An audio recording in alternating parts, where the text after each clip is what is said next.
Привет, это майор в отставке. Для тех, кто забыл или для тех, кто случайно напоролся на это видео, на этот канал, напомню, что меня зовут Олег Кашинцев, я бывший оперативник, майор полиции в отставке, ну а ныне опасный по версии путинского режима преступник и, разумеется, враг государства.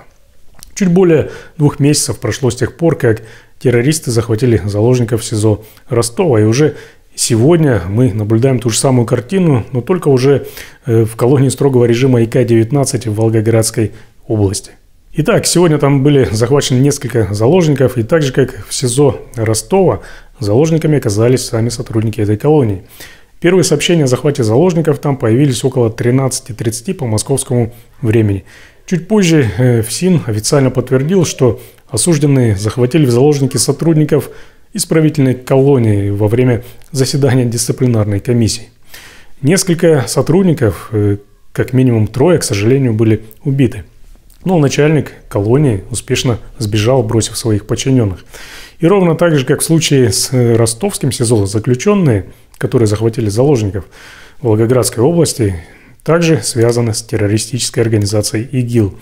И мы опять видим, что данным преступникам, данным террористам без проблем удалось абсолютно беспрепятственно организовать и скоординировать свой захват, найти оружие. И, как мы видим, у них есть ножи, а также раздобыть телефоны. Как мы видим, они спокойно снимают все происходящее на видео и выкладывают это все в интернет.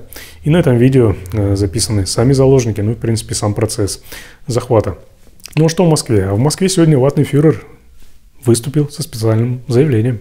Начальник ФСИН доложил мне ситуацию, которая складывается в одном из мест лишения свободы в Волгоградской области. Он заявил, что начальник ФСИН доложил ему сегодня о ситуации в Волгоградской колонии. Также он добавил, что заслушает доклады глав МВД, Росгвардии и других силовиков по ситуации. Хотел бы в этой связи послушать соображения, оценки министра внутренних дел, директора ФСБ. Давайте начнем работать. И с Колокольцевой начнем, с министра внутренних дел. Владимир Александрович, по оценке ситуации в Волгограде, пожалуйста. По ситуации. А вы заметили, что для него всегда, когда в стране происходит какая-то жопа, это просто ситуация. Вторжение украинской армии в Курскую область, это для него тоже просто ситуация. Главное сейчас – это решение актуальных задач, которые складываются на данный момент времени и исходя из прогнозов развития ситуации. Федеральная служба безопасности совместно с Росгвардией должна обеспечить режим контртеррористической ситуации. Силовая система в очередной раз показала то, что она не способна противостоять настоящей преступности, настоящим угрозам, а способна только гоняться за оппозиционерами и критиками власти и войны. Сегодняшнее происшествие в Волгоградской области еще раз демонстрирует тот незыблемый, тот неопровержимый факт, что путинские силовые органы в настоящее время не способны противостоять настоящим угрозам, таким, например, как теракт, ну и, конечно же, захват заложников. Они абсолютно не способны профилактировать и не способны предотвращать такие вот настоящие преступления. Они способны лишь охотиться на оппозиционеров, на бабушек, дедушек, студентов, простых людей, которые выходят на улицы городов с плакатами, на которых пишут правду и на которых всего-навсего излагают свое мнение. Они не способны ни на что, кроме как на то, чтобы устраивать провокации в отношении, например, подростков, которых совершенно незаконно по сфабрикованным уголовным делам обвиняют в якобы совершении терактов, якобы в покушениях на теракт, якобы в какой-то там диверсиях. И причины этому – это не только желание выслужиться перед верхушкой в Москве, доложив об очередном задержании очередного врага государства. Это также все та же палочная система.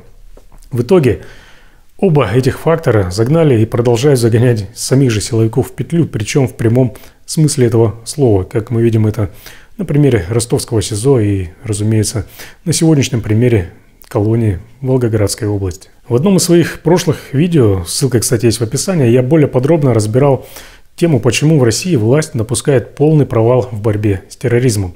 Абсолютно провалена, на мой взгляд, агентурная работа, оперативная работа, а все силы и все средства силовых органов, как я уже сказал, тратятся на борьбу с оппозицией и всеми теми, кто не согласен с действиями властей. И на это, кстати, тратятся огромные силы и огромные средства. А палочная система делает силовые органы похожими на осла, который идет за морковкой, привязанный за палочку, которую сам же и тащит. Мы видим, как виртуозно оперативники и следователи проводят свои мероприятия, чтобы выявить опасного преступника, написавшего, например, пост, поставившего лайк под постом Навального, пожертвовавшего $20 в фонд борьбы с коррупцией. Мы видим, как изощренно силовики разрабатывают незаконно осужденных и арестованных критиков власти в местах лишения свободы, фабрикуя с помощью так называемой агентурной разработки новые дела в отношении них уже за решеткой.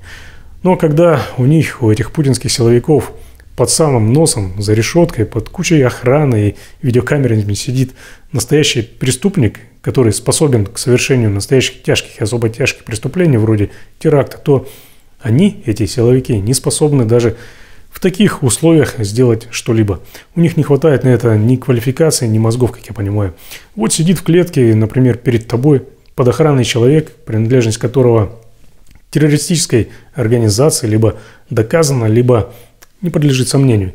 И даже в таких условиях эти силовики не способны предотвратить настоящее преступление даже в отношении себя.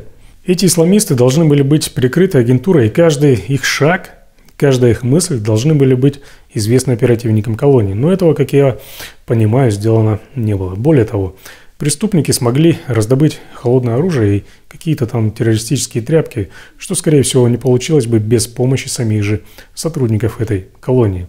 Но зато они, эти сотрудники, эти оперативники отчитываются, как выявляют новые преступления, совершенные каким-нибудь политическим заключенным в колонии, который что-то там сказал сокамерникам, и пишут доклады о том, как они профессионально проводят внутрикамерную разработку для того, чтобы сфабриковать очередное уголовное дело.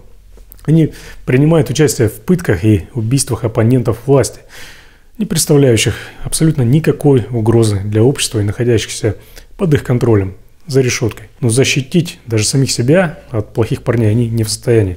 А их коллеги на воле ловят людей, которые пишут комментарии в интернете, которые пишут какие-то там посты, статьи, ловят и предъявляют им абсолютно незаконные обвинения, срубая на этом палку или палки, и отчитываются наверх о проделанной работе, о том, как они ловили якобы террористов, якобы диверсантов, якобы экстремистов. Путинская силовая система деградировала до такой степени, что поимела сама себя, и за последнее время как минимум дважды. У меня на сегодня все. Не забывайте подписываться на мой телеграм-канал, ссылка в описании, там информация обновляется каждый день. Ну и разумеется, как всегда, ставьте лайки, делитесь этим видео и подписывайтесь на этот канал. Здесь вас никто не обманет.